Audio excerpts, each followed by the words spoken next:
Warning, the podcast you're about to listen to may contain graphic descriptions of violent assaults, murder, and adult language. Listener discretion is advised. Welcome to the Murder Police Podcast, The Murder of Joseph Trevor Dilger, Part 3 of 4.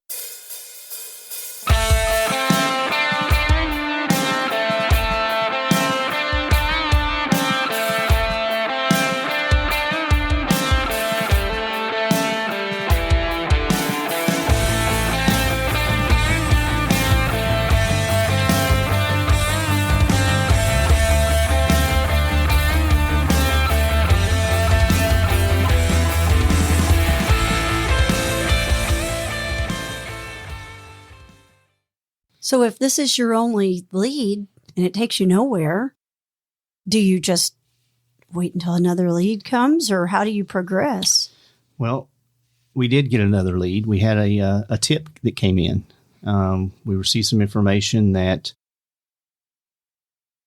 Christy Hanley and a subject by the name of alias by the name of J-Boo were involved in his homicide. So, one, we knew who Christy Hanley was. We had information on her. And then we started trying to figure out who this J-Boo subject was. And we were able to talk with other entities at the police department, the gang unit, and Intel, and they were able to give us a name for this J-Boo person. And his name was Jeremy Harris. How did that tip roll in, do you recall? It came in through Crime Stoppers. Wow, that powerful program, powerful. And how much time was it after the first person came forward? It was that same Days. week. It was the the Labor Day week was when we started getting some of this information. And I just want to touch on that, on the tips. No matter how minute you might think they are, you've got to call them in because you never know what will progress from them. Amen. And that's what I was going to say, right along there with having that luck, is people who will take the time, even anonymously. Mm-hmm. We're just not getting enough of it. I talk to the people up in the unit now, and you probably still speak to them, and we've hit another level of not cooperating, from what I understand. And it's tragic because there's a lot of people and a lot of families that will not get answers. And I've always said, actually socially, you're obligated. I mean, I don't know if no way to put it, but if you're going to work in a community or live in a community, whether you like it or not, sometimes you got to go ahead and pipe that information up. But man, and Crime Stoppers is a fantastic program for that. It's a good program, and a lot of crimes get solved because of Crime Stoppers. Not all of them, but a lot of them do, and they're very, very helpful. And again, just the smallest thing that somebody might think is insignificant or think they're just thinking about it could roll in to you all and make a huge difference within a couple minutes. So at this point, do you reach out to Jeremy and Christy? No, we didn't reach out to them at this point. We started looking into their past, started looking at things that they may have been involved in, and to see if we could had anything on them. And then we did. On August 30th, there was a robbery that was reported that we went back and started looking at and pulled the report on, and it listed Christy Hanley and J-Boo as the suspects in the robbery. Was it a residence or a business? It was an apartment over on the in Cardinal Valley, and the victims in the particular robbery had filed the report that night on August 30th. And in the report, they had talked about them being in a car similar to that of Mr. Dilger's car, and as well as Mr. Harris firing off a round inside that apartment into the wall. So just days later, I guess days prior, you have the burglary of these same two people, but they weren't arrested at that point? No, they weren't arrested. They weren't there at the scene when police got there and took the report, and we needed to positively identify them as being the suspects. So Detective Chris Schoonover and I went out to the apartment and talked to the apartment complex management about this particular apartment where this robbery is supposedly taking place. And this apartment was a vacant apartment, and they'd had problems with people sleeping in it at night, breaking in and sleeping. And that is exactly what had happened on this night. There were some people staying in there, and Christy Hanley and Jeremy Harris came into the apartment and ultimately robbed them of some cell phones and things like that. And prior to leaving, Jeremy Harris shot a .380 handgun inside the apartment, and we were able to recover a shell casing as well as a projectile. When Detective Schoonover and I went back there, we actually had the maintenance guy take out the wall. They were willing to do that, take out the drywall, and we were able to locate the projectile inside the wall. And Chris, correct me if I'm wrong, but didn't you say that it was a .380 as well that you all had recovered? That's correct. The two shell casings were .380. So it's starting to circle around. Let me refer to another thing, too, because in the murder of Megan Liebengood, same good detective work is that the detectives researched that area and found a robbery, just like you're talking about, that ended up corroborating a tip that took them right to the suspects. That's another one people ought to listen to find out how this works. And that's real detective work. I mean, that's what it's all about. Mm-hmm. Is like you said, you don't run to those people. You take a peek and then you start blowing the dust off things that may have sat. That's fantastic work. I love hearing that. So this happens on August 30th. You all haven't had a chance, you and Chris, yet to reach out to Christy or Jeremy, right? And then this happens involving Christy and Jeremy. Well, this had happened prior to the homicide. The actual robbery that took place was reported on the 30th of August. Yes, but you all had not yet talked with them involving that incident. And then days later, this incident happens. That's correct. So now their names have been brought up twice. Their names have been brought up twice.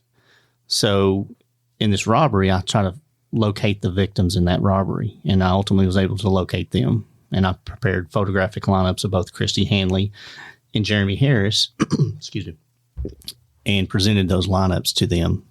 And they both identified Jeremy Harris and Christy Hanley as the ones that had robbed them and shot inside the apartment. So that gave me enough to be able to arrest them on that robbery and get them in on charges and maybe do something with the homicide as well. So is that what you did? And how did you find them? Well, we knew they were living out or hanging out in the Carolyn Manor, which is out in Versailles off Village Drive, I believe is where it was at. It sounds familiar. And through our research of them, that's where they were hanging out at. So we went on the 14th of September. We located Christy Hanley and Jeremy Harris there, and we went and arrested them on the robbery. Of August 30th. Were they together when you found them? Yes. Yes, they were. Well, they were at the same apartment complex. Christy had actually walked away because she recognized the police were there, and she started trying to get away, and we were able to catch up with her. And then Jeremy Harris tried to do the same thing. We were able to capture both of them. So you bring them in, and under the pretenses of this August 30th robbery, burglary. So where does it go from there? Do you talk to them about that indeed and tell them they've been identified and then just kind of swiftly ease right into September 4th?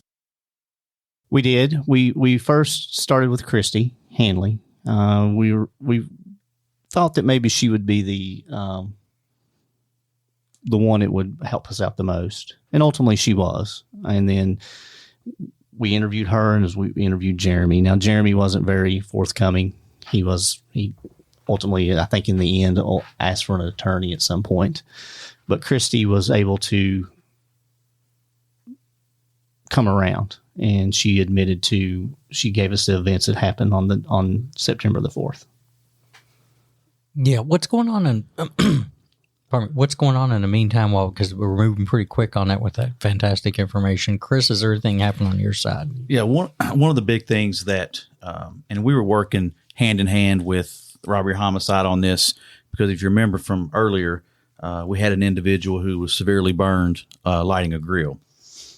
So one of the things that Tim had asked Arson to do, because one of the things that's very common for fire investigators to investigate is when there's a burn injury. We want to know what caused the burn injury, and if this was a grill that malfunctioned, there could be potentially some litigation if this was a failure of the product. So we wanted to interview this individual by the name of Justin Sloan. Well, the interesting thing, and Tim provided this information to us, I believe, was that Justin Sloan is related to Christy.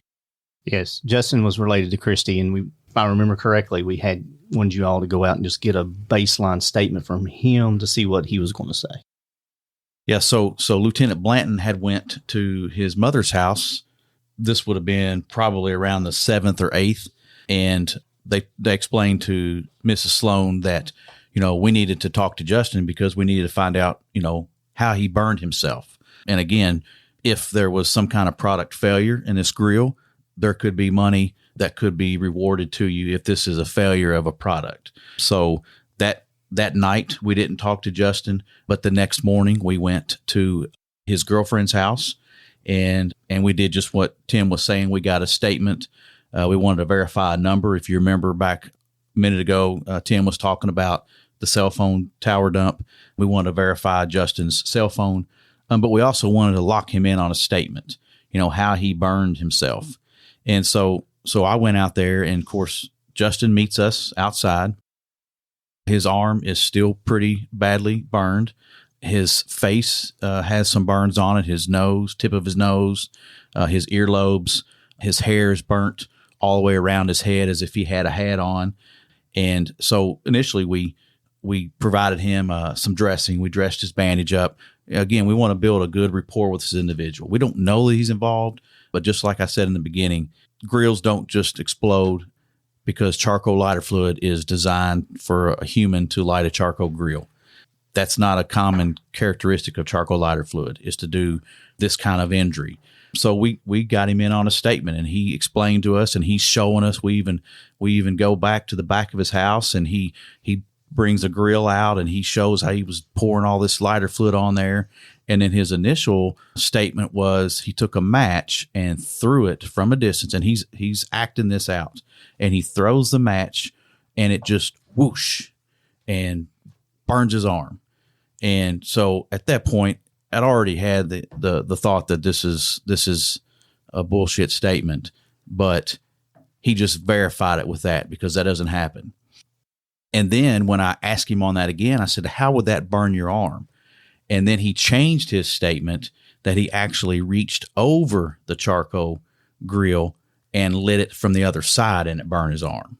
So now within a matter of about 3 minutes, he has changed his statement on how his arm was actually burned, and didn't even go into his nose and his earlobes and the back of his head and his eyebrows. But that was a big statement, because now we have locked him in on a statement that he burned it while cooking hot dogs and pork chops, and that he went to a family member's house on Londonderry and called 911. Just to point this out, clearly you are working really well together by this point, because I'm making notes and I put down collaboration, because let's tell the listeners what the difference is between you going out to investigate this fire where there may be, almost like an injury lawyer, that there may be a cash settlement for this thing. Is it different for him to get interviewed by you, Chris, than you, Tim? Do you think that the approach matters, and what do you think his perception would be of both of you? That was one of the big topics we talked about, was let them go out and interview him as arson investigators, trying to figure all this out and get a baseline from him to see exactly what he was going to say. Because if we as the police go up and talk to him, we were afraid that he would catch on as to what was going on. So they went out and did a very good job of getting him locked into, this is how this happened, knowing he was lying, which was okay at the time, because we could readdress that later. Brilliant. Because like we've said before, if you ain't going to tell me the truth, lie big, because I'll work on you over your truth statements too. One of the big things, and this is where we do help the police department out in our particular way, is people don't realize that we're law enforcement as well, and that we have the same arrest powers as Lexington Police Department. And like I mentioned earlier, we have the ability to investigate the fire without even a warrant. So on exigency alone. So we have that ability to get in there so much easier, if you will, than the police department would without having a search warrant. We might have kind of cruised past that when we opened up and talked about your background and everything. It just dawned on me that people need to paint a picture of a firefighter in a uniform with a duty belt and a weapon, because that's what you're talking about. In the training, you get the exact same thing that every other peace officer in the state of Kentucky gets, or the Commonwealth of Kentucky. And you go to in-service. right? That's correct. It's just because I remember sitting in class with a lot of firefighters that were arson investigators. So I had to kind of back up and touch on that because I think people need to see that picture of who you are. And again, the big thing is capitalizing on the fact of what you do compared to what Tim does. Because if you take that business card that says homicide on the bottom of it, you invoke a whole different response than the guy that might get a cash settlement. Well, and I think also seeing Tim come, which he's not in uniform, he's going to be in a suit and tie, right, Tim? Yes. But seeing him come and knowing that he's a homicide investigator, I think, Chris, with you going and you're bandaging his wound and wanting to make sure he's okay, and there's no mention of homicide, Tim wouldn't be coming there to check on this faulty grill or faulty That's lighter correct. fluid, if you would. So I'm sure that he probably isn't thinking a thing about the car on fire at this point. He's just, and especially when you put icing on the cake by saying you could even get money with this. So he's probably going to want to talk. But I have to ask, when he gave you those two different stories that close together, did you say, well, wait a minute, you said match a second ago, that you threw it? Or did you just let him go with it? I just let it go because the big thing is we are there to find out about the grill. You know, there's no mention about a vehicle fire. There's no mention about a homicide. It's about the grill injury that he has claimed. So that's all we're trying to find out. So we let him pigeonhole himself in that own way. So you didn't say, you said you threw it, and now you're saying you leaned over it. No. No, you need them to believe you're a rube in that moment. You need to let them believe you're a complete moron. And I guess I was gifted at that, maybe because I have that natural tendency anyway. But the whole thing is, you don't contradict them. There's a time when that might happen, but for this purpose, let them go. It's like Pinocchio. The more they go, the longer the nose will get. So you're helping him, and where do you leave it with him? Let me clean this up for you, and you call me if it gets hurting you again? Or? Oh, we bandaged him up. We provided him, because Lexington Fire Department is EMS based as well. We provided him with clean. We don't want infection setting in because he wasn't taking care of it. But it also helps build that rapport. Fire department, they're here to take care of me, and they're looking out for our best interest, knowing darn good well that it was not a true statement. So you leave there and you call Tim. Are you all on the phone before you get out of the driveway? Well, no, we actually met in the office that morning and talked about it. And then we knew that the fire, they told us that during this investigation that they were typically would talk to someone who had been burned. So their whole thing was to go out and touch base with him because he had been burned, and that's what they were doing. So that way he wouldn't think that he was doing anything else but just seeing exactly what happened with the fire, with the grill. So now you have a third name. You have Jeremy, you have Christy, and now Justin enters with his burned arm and nose tip. So do you call in Justin at that point, or do you let Chris keep building that rapport? We just let this happened on the 8th is when they first interviewed Justin Sloan. So we just let that set until we got further on, things moved along better. And then that's when we'd already talked to the robbery victims and got the IDs on them. So we knew we had enough to arrest them. And then they went out and talked to Mr. Sloan about his burns. So what we wanted to do is ultimately bring in Christy Hanley and Jeremy Harris and see what they said about the actual fire, to see how it was started and if Justin was in fact involved. We were pretty confident he was involved, but we needed that. So did you do that? Yes. So they're already in jail for this burglary. Well, no, actually, they're not in jail yet. Okay. This happened on the 8th, and then on the 14th when we brought them in and interviewed them about the homicide or the robbery, and then went into the homicide. At that same meeting, which they probably weren't expecting that, were they? No. When we brought them in on the robbery, you told them that's why they were arrested. Of course, they didn't think. They probably did in the back of their minds. They were hoping that you didn't know what they knew. They were hoping we didn't know, but that's ultimately how we got them in to be able to interview them on the homicide. So I have to ask, when you first mentioned to Jeremy and Christy about this arson, after they think they're there on the burglary, what are their reactions? Is it just, do they instantly say, I don't know, or they got the pale and sick look? Christy was she was a tough nut to crack.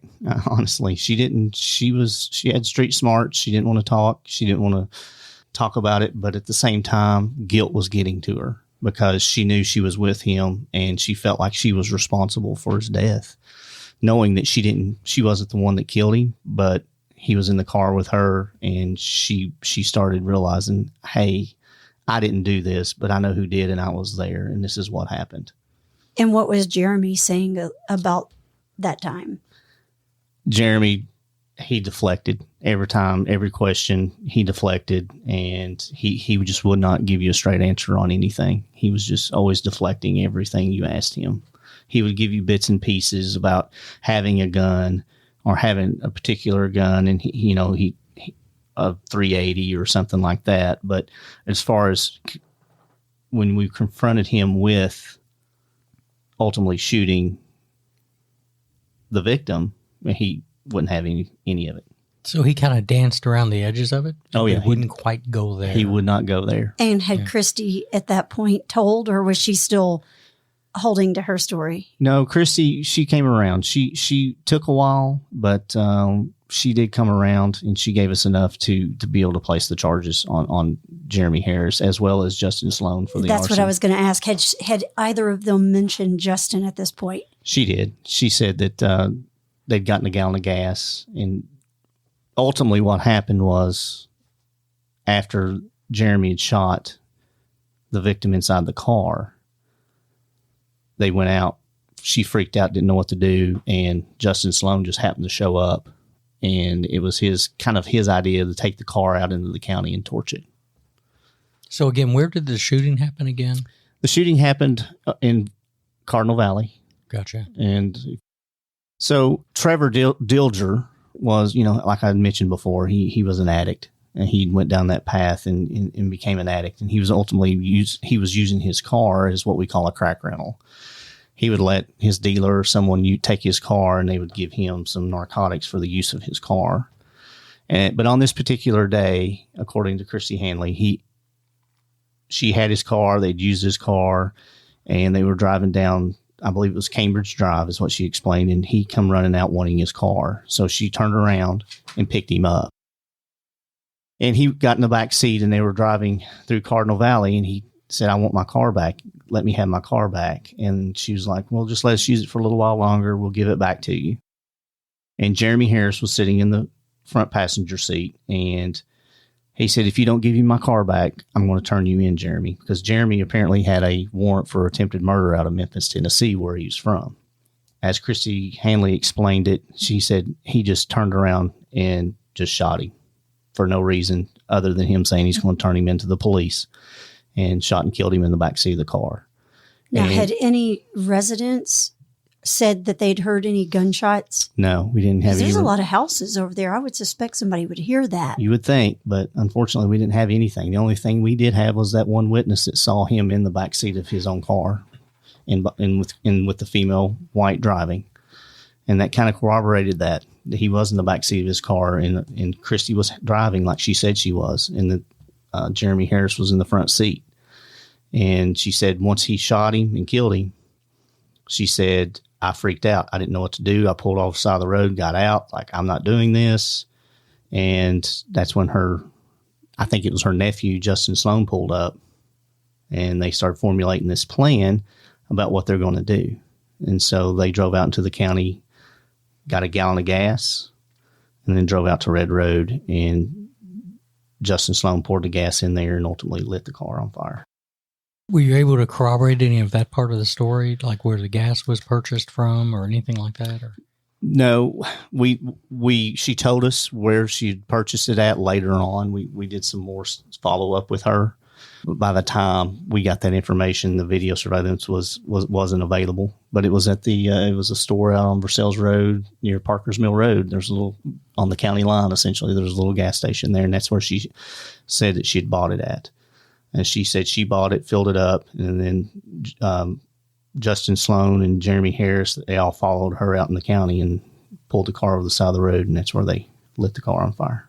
And Chris, is there anything in the arson side that corroborates that? Like there was evidence that somebody was burned, right? You alluded to that. Well, how's that look, and what, even if they didn't tell, what's that look like, and what do you know from their injuries, and how do you light a car on fire?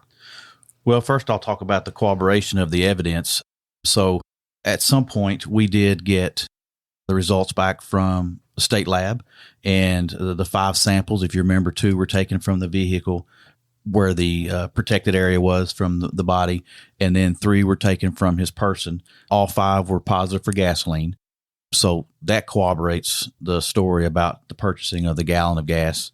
And then your second question. So to try to explain this, so we know that gas it's a flammable liquid, and it evaporates very easily, much easier than charcoal lighter fluid. Gasoline vapors are heavier than air. So as I'm trying to put together a hypothesis on what's happened, and when I saw the burns on Justin, to me, everything made perfect sense. So the gas was poured into the vehicle. So now the vehicle is now the container. Okay. So keep in mind, these vapors are going to the ground, and they're starting to fill this vehicle up. And when you take into consideration the statement from the one witness early on that heard an argument, so we've got time that's going by while this argument's happening, that these vapors are just to continue to fill this vehicle, which is a large container now. And if you remember, we found a lighter at the scene. Well, one of the burn injuries that was very noticeable to me on Justin was his right hand, and it was his knuckles, and it was the fatty part below his thumb were burned, but the insides were not. It's almost like he was holding on to a lighter. And of course, we did find a lighter at the scene. What's happened is he has put his arm in this vapor cloud to ignite this fire. So as he strikes that lighter, the vapors, because vapors are what burns, it's not the liquid, it's the vapors. This whole, if you can imagine, this whole back seat all the way up to the top of the windows, which are rolled down. So the frame of the window, his arm is in that vapor cloud. So as soon as he strikes that lighter, now that whole vapor cloud is ignited. So his hand is ultimately his nose, his face, his eyebrows, as he's kind of looking into the back seat of the car.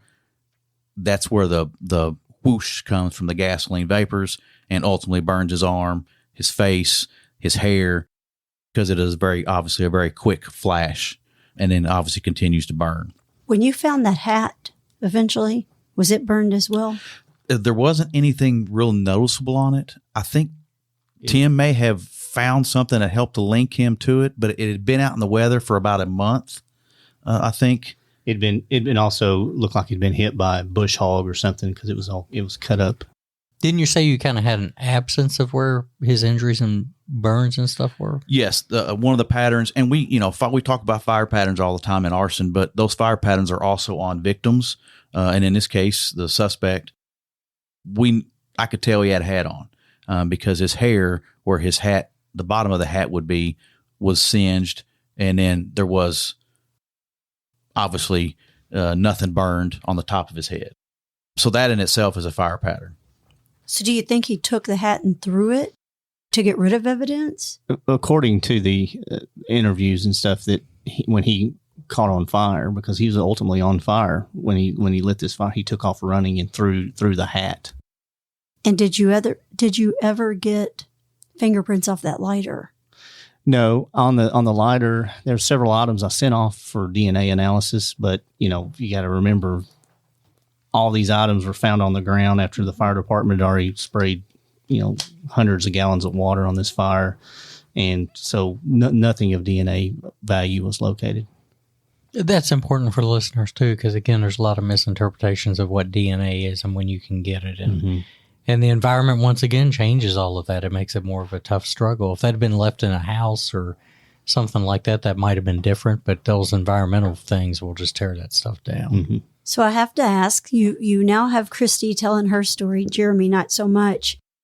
Who brings in Justin? Do you take old trusty helper here, or do you go get him?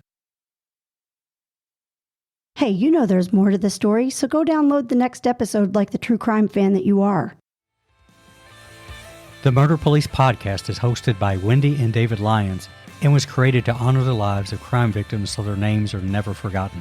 It is produced, recorded, and edited by David Lyons. The Murder Police podcast can be found on your favorite Apple or Android podcast platform, as well as at murderpolicepodcast.com, which is our website, and it has show notes for imagery and audio and video files related to the cases you're going to hear. We are also on Facebook, Instagram, Pinterest, LinkedIn, and YouTube, which has closed caption available for those that are hearing impaired. If you've enjoyed this podcast, please subscribe for more and give us a 5-star review on Apple Podcast or wherever you download your podcast from. Subscribe to the Murder Police Podcast and set your play to automatically download new episodes so you get the new ones as soon as they drop. And please tell your friends. Lock it down, Judy.